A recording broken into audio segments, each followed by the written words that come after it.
So we're not going to leave them out. We're not going to leave the gospel music industry out. Yeah.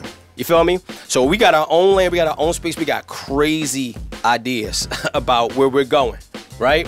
Where we don't necessarily need them, right? But we want them to be a part. Because we don't want to do to them what they've done to us. Yeah. Which is marginalize us. Yeah. You feel me? Yeah. I had the one of the powers that be, the chief guy. I'm gonna shut up after this. The chief guy of this, one of the chief guys of the Stellar Awards. When I performed, boom, boom, boom, boom, boom. You remember we just said? Everybody said it was epic. Boom, boom, boom, boom, boom. You know what this person said? Oh, I loved it, but I hated the Truth's boots. But what that shows you is really where the thinking is. Where the thinking is. And this year, they just came out and said, we don't want any more rap. We don't like that. Wow. On the way to radio show. On the way to radio. On the way to radio show. Where it's much more than music. It's ministry. Of course, DJ Wado. WadoRadio.com. We here with the truth. What up, homie? Mr. CEO now. Not just an artist. Mr. CEO, bro. How you doing, man? Fantastic. It's good to see you, brother. I'm in New York City, man. There you go.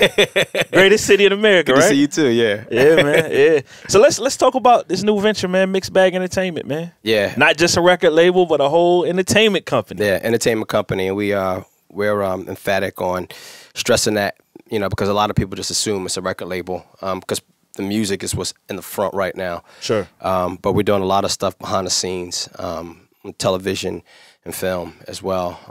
Our deal with E1 is actually for all three. It's for music, television, and film. Wow. So it's a real exciting time. New distribution company, Entertainment One, shout out to them. They are amazing. I've never seen anything like this. Like straight $1 billion company. Yeah. They treat us like royalty, man. Wow. And so shout out to E1. Shout out to my business partners, Gary Crockett, Mark Mims. Those guys, they're the best business partners in the world. A lot of fights, a lot of arguments. But but man, it's what it takes. It's what it takes to get the job done. I told I was on the phone, I was talking to T.R.U.T.H yesterday, and I told him, I said, man, I'm literally in 10 to 13 hour meetings a day. I'm not exaggerating. It's like a lot, you know, this is not something that you got to count the costs when you want to wear this hat, you know. Sure. But it's been an amazing journey, man. Mixed Bag is was basically inspired, was originally inspired by my desire to really expand the industry, so to speak. Because when I look at the gospel music industry, the Christian music industry, you know, it's been amazing, you know. So I'm not saying this to take anything away from what has been done, you know, what the milestones that have been, you follow me? Yep. But I think it's that time to kind of inject it again, get kind of injected and blow it up a little bit more. Because when you look at it right now, it's very polarized, you know, like you got far left Christian contemporary music, far right black gospel music, and then there's nothing in between. Sure. If you look at it, you got the Dove Awards, you got the Stella Awards, and then there's nothing in between. And then hip hop is its own entity, but it's very niche still, very much still on the peripheral. And so the goal of Mixed Bag is to fill in the middle. You know what I'm saying? And there's so many artists, man, that are out there that fill in that middle space. You know, I call them the urban Christian contemporary artist. You know, that's a good phrase. They're diverse. You know, they're musically creative. They're eclectic. You know, they're edgy. And the industry, Christian music industry, doesn't know what to do with them. Because oftentimes, you know, because they basically are driven by a formula. Yeah. And so, but when you look at them, you say, man, these are artists that deserve to have, like, they can't just be regional. You know what I'm saying? Yeah. These are artists that have to be given a greater platform. And so the goal of Mixed Bag is to provide that platform for that musically edgy, creative, diverse, you know, artists that maybe they do a little bit of everything. Maybe they rap, but maybe they sing just as good as they rap. And oftentimes that's what the industry has been afraid of is, what do we do with them? You know what I'm saying? That we don't know what to do with a Lauryn Hill or what to do with a Drake. You know what I'm saying? Not in the Christian music industry. So we're really looking at just kind of expanding the industry, opening it up some more, making this really kingdom. It's not so much about mixed bag. I heard Kanye West say, somebody asked him about good music, and he was like, really good music is not just my thing. Good music is really for every artist out there that I believe in. Like every artist that produces good music. He said that's really what good music is for. Cross movement, really, when they started. That's really what the cross movement was. The cross movement was not a group. A lot of people don't know that. The cross movement was really anybody who was moving the cross. You know, anybody who wanted to make that a part of their campaign could be a part of the cross movement. The people made it a group, but it really started off as really just this wide collective. Like I said, same thing with the Good Music brand. The Good Music is really not just any 1, 2, or 3 people. For a mixed bag, you know, mixed bag is about mixed bag, but it is very much about the collective, the whole, you know, not really central, not really solely focused on the artists that make it up. You follow me? So. Yeah. When I think about like your career in particular, I think about all the different facets that you have. I mean, we were just talking about it before we went on the air. I mean, obviously you got the hardcore hip-hop stuff that you've done over the years. You got the more gospel influence stuff. You got the worship stuff. You know, it will almost be CCM type stuff. So how did that play into, you know, this whole decision? That actually is what started everything. I went through like this crazy internal struggle about 2.5 years ago. Where I struggle with my identity as an artist because I looked around at all of my contemporaries, you know, Flame, Lecrae, and Trip, and even Ambassador, you know, and I started looking at these guys and Shaolin, and I thought about the fact that they all have a very specific brand. You know, you can kind of, you know, you look at the Shaolins of the world. Shaolin is lyrical theology. Like, there's no question. Everybody can say it in unison together. And then you look at, you know, a Lecrae, you know, and the Reach brand is very much unashamed. You know what I'm saying? And then sonically, they've been typically identified as, you know, making kind of that turn up kind of music. You know what I'm saying? Not to say that that's all that they are musically, but when you think them, you think turn up. You know, even when you think about Ambassador, you think hardcore, raw, hip hop. You know what I'm saying? You think Jesus centered. You feel me? You think about Collision. You know what I'm saying? You think about they bringing the backpacks back. You feel me? They're bringing that Chicago, Ohio, Midwest hip hop back. You know what I'm saying? So their brand is easily identifiable, you know, and it's very streamlined. And then I started to kind of take inventory of myself as an artist, and I started thinking, hold up, who are you? And I started thinking like, well, I'm actually a little bit shy. You know, I got 6 years of Bible college under my belt. Very intentional about being doctrinally sound. Yada, yada, yada. I got a little bit the turn up in me. You know what I'm saying? A little bit of the reach in me. I got a little bit of that collision in me. I'm literally just like this potpourri of an artist. But that didn't make me feel good when I went through it. When I went through that season, I struggled with it because I was like, you know, that's a curse for me. Like that's been the gift. That's been the gift and the curse for me. People have loved me and hated me for that. Like people have loved me, you know, because, you know, it's like, you know, we love that moment of truth, the faith truth. And when I started transitioning from the moment of truth and the faith into that open book, big picture, you know, people started saying, why Truth going pop? He's soft. You know what I'm saying? Like, I got that whole, so that's been the gift and the curse for me. You know, I'm singing 1 minute, I'm rapping, 1 minute I'm laid out prostrate, 1 minute I'm turning up, and it's like, hold up, wait a minute, what's happening right now? And so for me, I struggled because I felt like I didn't have an identity. And I sat down and I talked with a really good friend of mine. It's hard to even call him a friend. He's like a brother, a friend, a mentor, the whole nine. And I was just laying this whole thing out for him, just walking through my struggles and branding and that whole thing. And he said to me, he said, the fact that you don't do any one thing is actually your greatest strength. And it was in that moment, literally that moment, 2.5 years ago, the wheel started turning. And I was like, you know, wait a minute. That is my thing. That's my brand. Yeah. I'm not any one thing. Yeah. Like, yeah. I'm organically not any one. Some people, they're not any one thing because they want to appeal to different audiences. Yeah. Yeah. I'm naturally not any one thing. I literally cannot be boxed in. Yeah. Theologically, I mean, obviously God contains me, but I'm going to be a fan of John Piper and Joyce Meyer, and I'm going to be good. Yeah. You know what I'm saying? Like, I'm going to be reaching across the aisles. You feel me? Yep. And I'm going to be content, and I'm going to be proud of the fact that I hold up the banner for both what we call both sides. Both sides, right? You follow me? Musically, I'm gonna do a record with Deluge Band, and I'm gonna sing "How Long Will You Be Divided?" You know what I'm saying? And then I'm gonna get on Deal West, and I'm gonna say, "Tell them we declare war," and I'm gonna be content. You feel me? So I had to come to that place of really being content with who I am as an artist. And so you can help the artists that you're signing, that are kind of having the same struggle. Okay. And that's what happened for me. I started looking around and saying, hold up, there's so many other artists out here that have that same thing. Yeah. B. Rife. Yep. You know what I'm saying? Yep. TJ Pompeo, Praise One. Like, these are artists that they are a little bit of everything, just naturally. Industry doesn't know what to do with them. They won't touch them. And so I decided it's my responsibility to take the helm on providing them with an opportunity.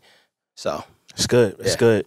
You a couple years ago, I've never heard you answer this question. I've never heard anybody ask it to you. But you did the Stellar Award thing with Lecrae, Canton Jones. I always wondered, how did that come about? Because up until that point, the three of y'all had never done anything together. Yeah. And it was great, you know what I mean, for a lot of different reasons. I mean, obviously, you and Lecrae had music together, you know what I'm saying? And I knew y'all knew each other, but just how did that even... Actually, all I remember is getting the phone call in the hotel room. I don't remember how it came together. I remember the conversation was that I think it started with they just wanted hip-hop. Okay. They wanted to try hip-hop, I guess, again, because I had done it in 2009.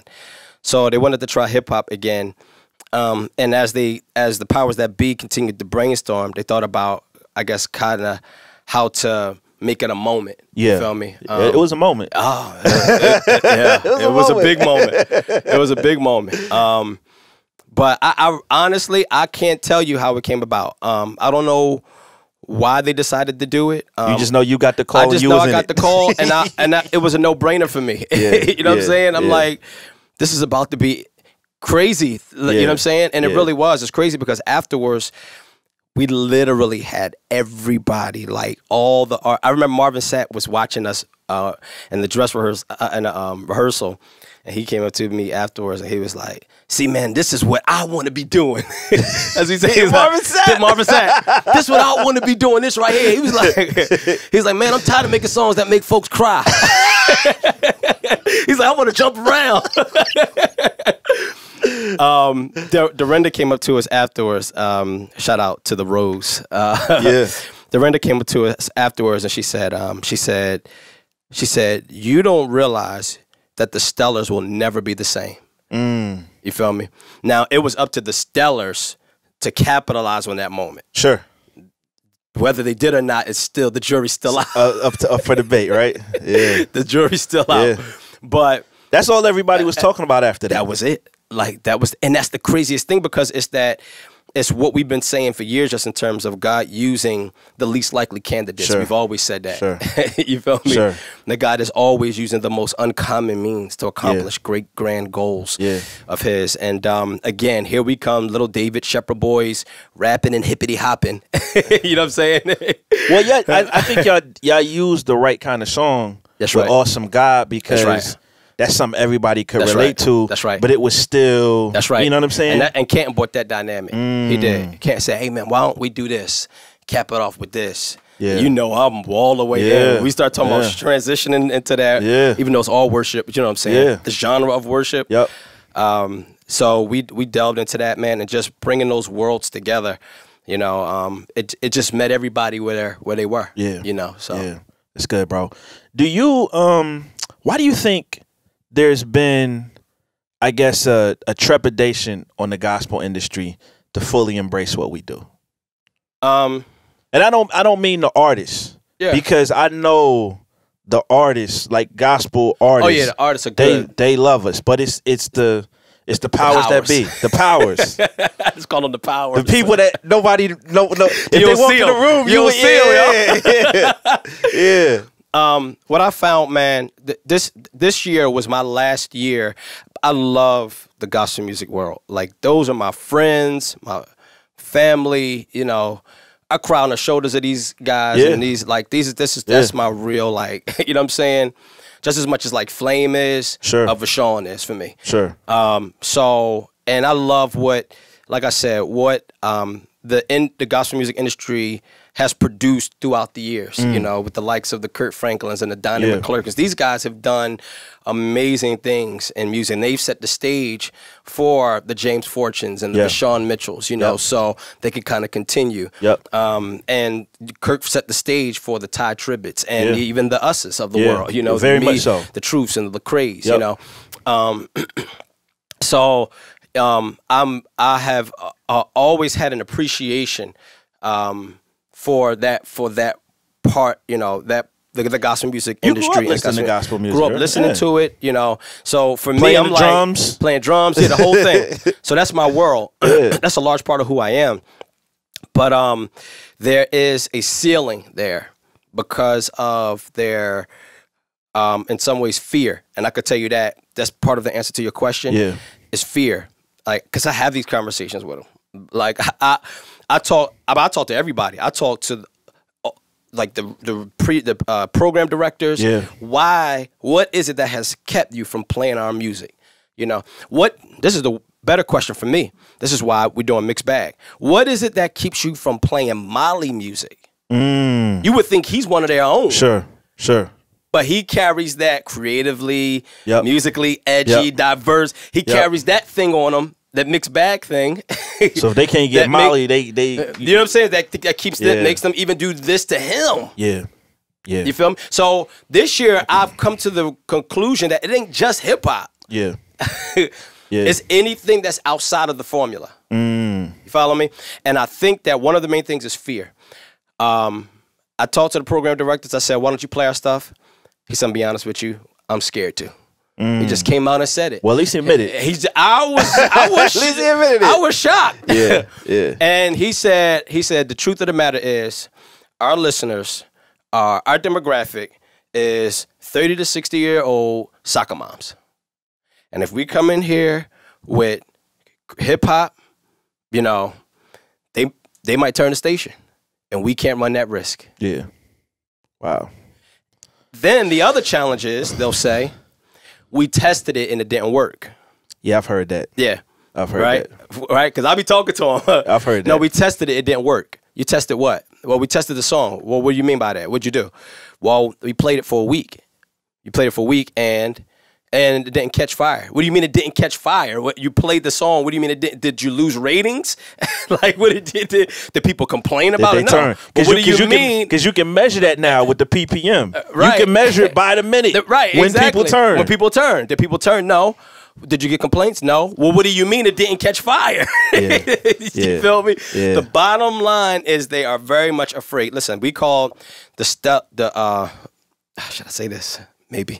We call the Stellar Awards this year, right? Now, this is the first year I'm calling the Stellar Awards on behalf of, I'm not calling for myself. I've never really had to talk to them for myself. So this is the first year I'm coming in.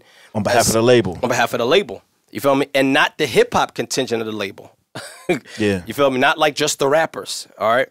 So I'm calling, boom, boom, boom, boom, boom. I'm talking to them about certain artists.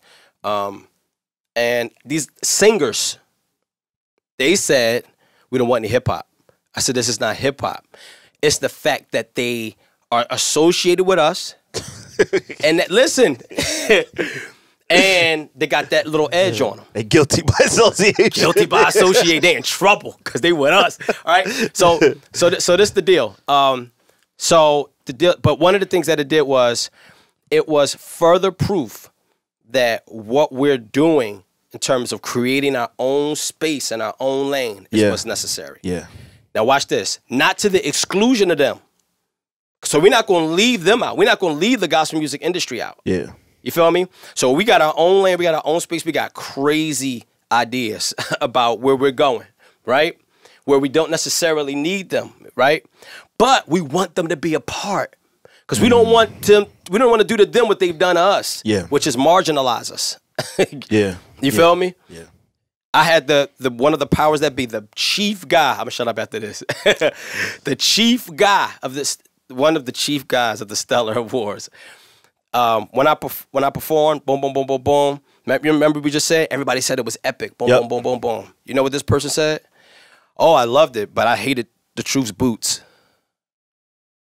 But what that shows you is really where the thinking is. Where the thinking is. And this year, they just came out and said, we don't want any more rap. We don't like that. Wow. I'm on the phone. Like this is not, I'm not relaying to you something I heard. Yeah, you on the phone with them. I'm on the phone. Yeah. You feel me? So I love them. You know, I love what the industry has done. I love the progress that is made. I feel like there's time to continue to expand it. Yeah. You feel me? Yeah. Grow it out. I think one of the challenges is even when I look at demographics and how old hip-hop is, hip-hop just turned 40 years old. Yeah. So it's like, you got to think, most people under 50 grew up in a world in their music consumption, you know, years. Yeah. And you start really getting into music, 12, 13. Hip-hop's already around then. Yeah. It's like, even most of the people in your demographic are familiar with hip-hop at this point. Right. It's not some foreign, scary... Yeah, but it's the bubble they've created. Yeah. It's that church. It's a church bubble. Because maybe that's the sacred secular divide. It's the sacred secular divide. That's what they've done. That's what they've done. Yeah, the church has done that. They've compartmentalized in such a way that they feel... Church music sounds like this. Yep. And they feel very much justified in having predisposed biases towards anything that's guilty by association. Yeah. That's good, man. That's good. Wow. So let's talk about the new record, man. That's heavy. Let's talk about some fun stuff. Let's talk about some fun stuff. And the new record is fun, y'all. So I'm excited, y'all. Go ahead. New record's coming out. Yeah. April 15th. April 15th. Yeah. Tax day. Is that what day that is? Yeah, it's tax day, right? April 15th is tax day. So that means people gonna have money? They gonna have a tax refund, dog. You know what to do with that. You know what to do. So what can people expect from this, man? I got some great features on this record. It's chock full of features. I got everybody from Papa San and Cannon to... You got Papa San and Cannon on one record? One record, yeah. Wow. To Lecrae. And I got Isaac Curry and Alexis Spike. I got James Fortune on the record. Yeah. I got Chris August on the record. I got all of Mixed Bag is on the album. Okay. So it's really like it's a delight. It's really cool for it to be my first contribution. Just as in this space as a CEO, just kind of this is this record is a baby kind of. My baby in the same way that maybe the Moment of Truth was. Because it's her first things kind of album. You feel me? But yeah, man, excited. I got Tadashi on the record, Capital Kings. Wow. Like everybody's on this joint. Yeah, this joint is just nuts. So it's just nuts. So we about to see all sides of the truth. Also, you already know. so let's talk about this the heartbeat concept, because it sounds like musically, with all the experimentation, or I would even say just the variety. Yeah, variety. Yeah, musically, but that's your heartbeat. That's my heartbeat. You know, and it's honestly, this is the first album without a without a theme. That's why I call it heartbeat, because it's just everything that I'm saying on the record, where the direction that I come from musically on the album. All of that is really, that's what's on my heart. That's it. Like, this ain't no deep, I don't have no deep love, hope, war explanation for you, or big picture explanation, or restorative, whole truth message for you. Like, this is my heartbeat. You know what I'm saying? And that's what people are going to get. Musically, you're gonna feel my heart. You know what I'm saying? lyrically, you're gonna feel my heart. You know, you're gonna feel me. To me, that's what music has always been about. It's been about feeling me. You feel me? You're gonna get that in my concerts. You're gonna get that on my, you know, when you put the CD in the CD player, when you download the songs. I want you to feel my heart, and as you know, and hopefully my heart is synchronized with the heart of God, and that's what you get.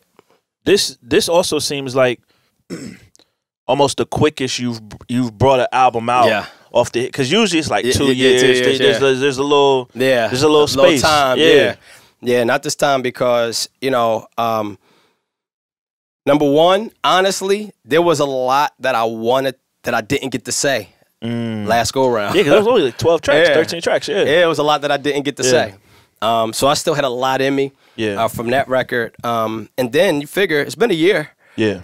And my years, it's a lot to talk about after 12 months.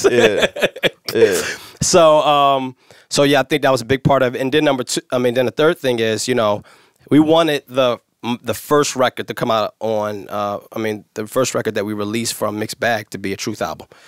So yeah, here we go. It's big, man. It's big. So I gotta ask you this, because people always think the CEO is gonna be the star of the show. You know what I'm saying? They think the Puff Daddy model. Right. You know what I'm saying? Yeah. How is that gonna be different for you? Take that. Take that. Be in my shiny suit. This is shiny suit. There you go. Bubble glasses. Nah. You know, for me, I know that to a large degree right now, I'm the voice and the face. Yeah. But I'll put it this way. I'll give it to you in a story.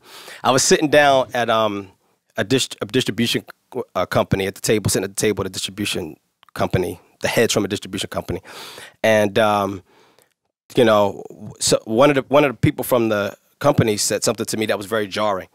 They said, "Don't let any of your artists get bigger than you." Now, to me, that is the smallest mindset anybody could ever have. Yeah.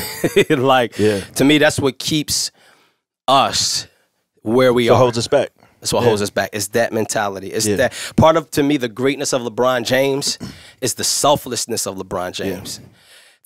Now, this is the part that people don't talk about. To me, part of the greatness of Dwayne Wade is the fact that he could pass the baton to LeBron James. And let him be the star. To me, that makes him a bigger man. Yeah. You feel me?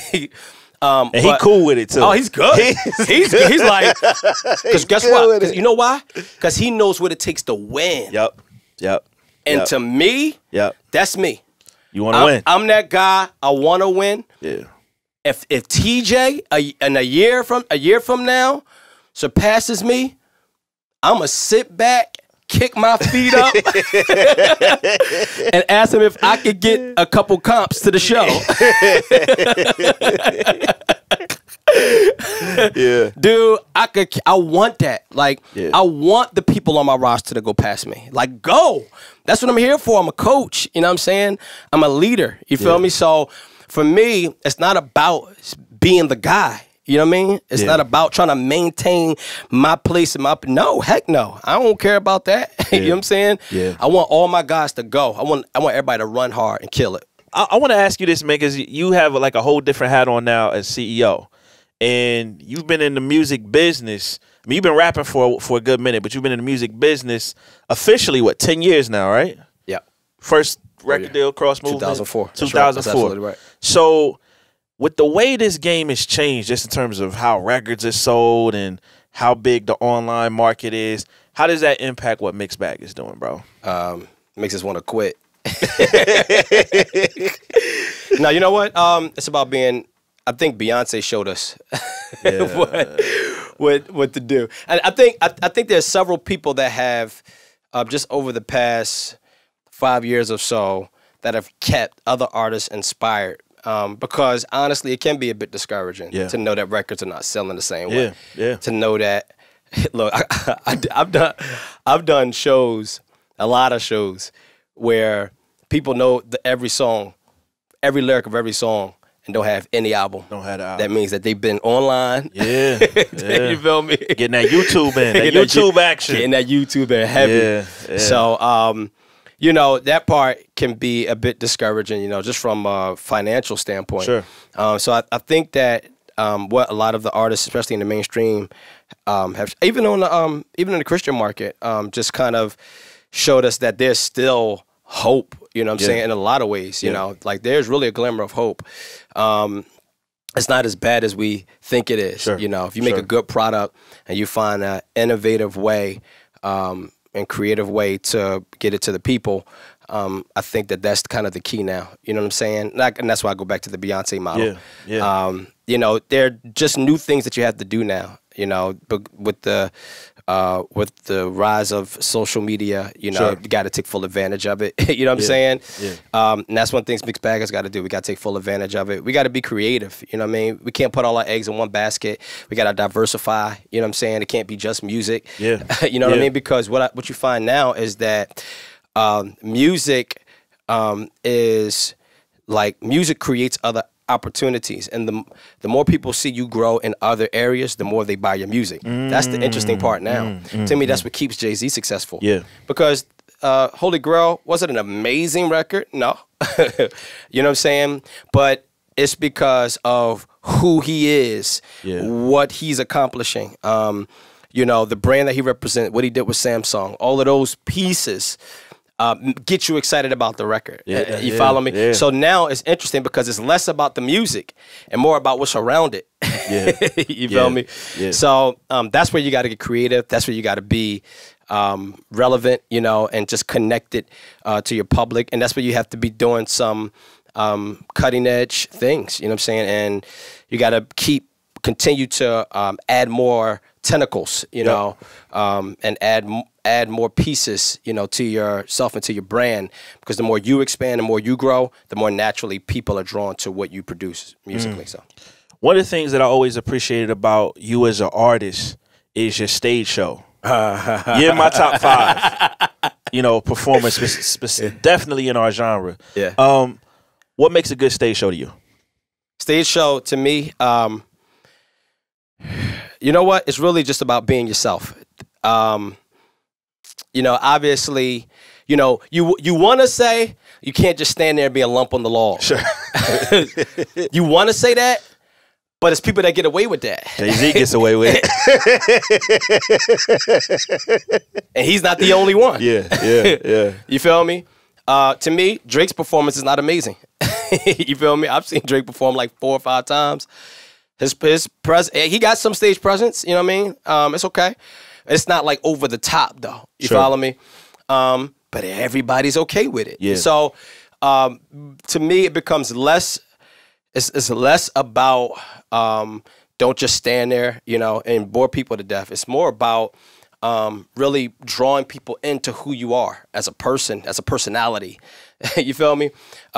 Because that's what you give people on stage. Is to me when we talk about stage presence, we're talking about stage personality. You feel me? So the key is, because in other words, you wouldn't expect we all know Jay-Z's personality to whatever degree we know it. At the cursory level that we know it, we understand his personality. You follow me? We've watched enough interviews, we've seen enough this and enough that. We almost feel like that's our homie. You feel me? So we gotta we kind of know his personality. So if he was to get on stage and act like Busta Rhymes, wouldn't work. It wouldn't work. But because he's consistently, you know, that, you know, kind of laid back, in the cut, reserved dude, he's really just meeting whatever expectation you had of him to begin with. Now, if you were Busta Rhymes, and then we know his personality is rah rah like a dungeon, just way over the top. You know what I mean? And then if he did his show like Jay-Z, you'd be disappointed. Very. Right. Okay. Right. And the reason why is because you would be disappointed. You'd be disappointed because there's a lack of consistency in the personality. Okay. You follow me? And so to me, it's really just about being who you are, maintaining that consistency and, you know, your personality when you're on stage to when you're in a DJ Wado interview. So honestly, man, I don't think that there's any formula, just like there's no formula for anything anymore. Even going back to the question about the artist and Mixed Bag and the industry, there's no formula. I was telling somebody yesterday, I said, yo, If anybody tells you they know what to do right now, they're lying.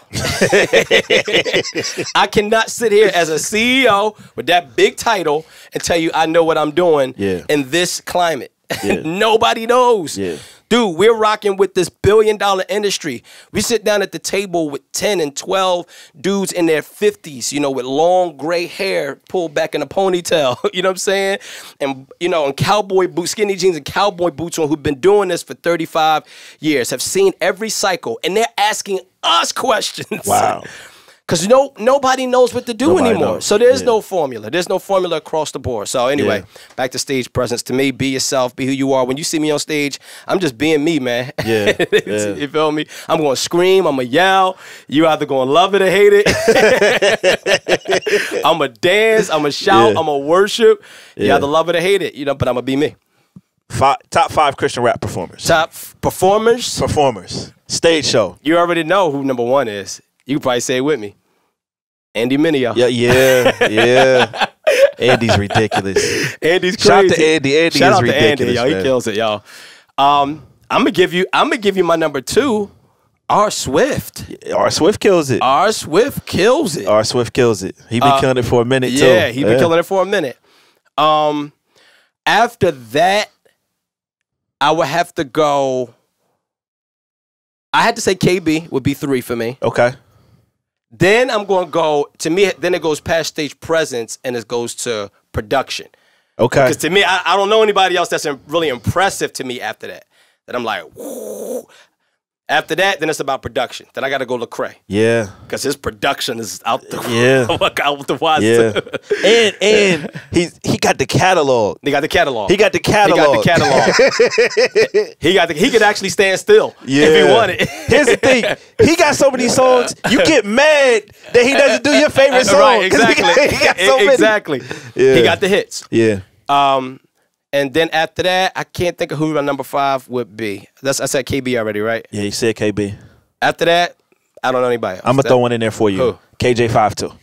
I haven't seen him in so long. I put him in there, though. KJ gets busy, bro. Oh, you know what? I have seen him. He does. That's right. KJ gets busy, I give KJ number 5. Yeah.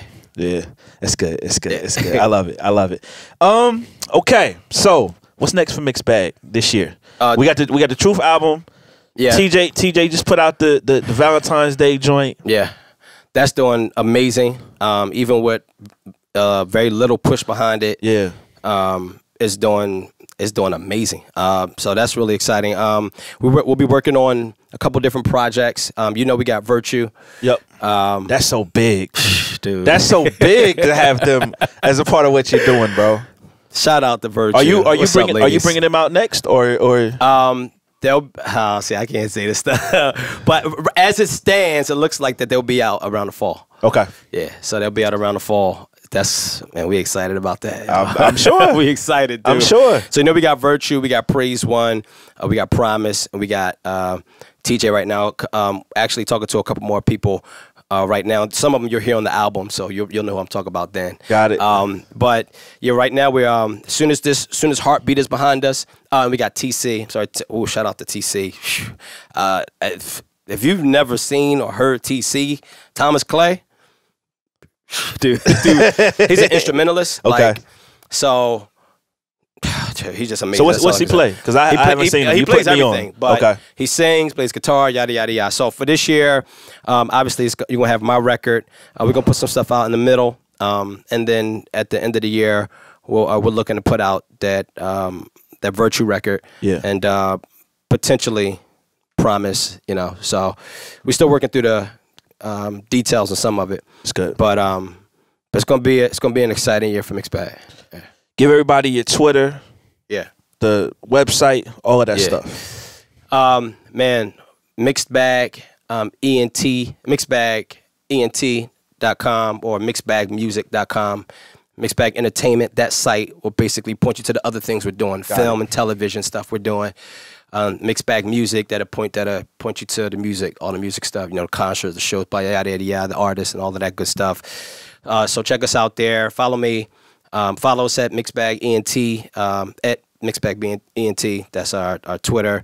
Facebook, same thing, just across the board. Mixed Bag ENT. Mixed Bag ENT. Yeah, Mixed Bag ENT. For me, at Truth on Duty, you know, all my stuff is there. Instagram, Twitter, Facebook, all that good stuff. Stay tuned. Heartbeat.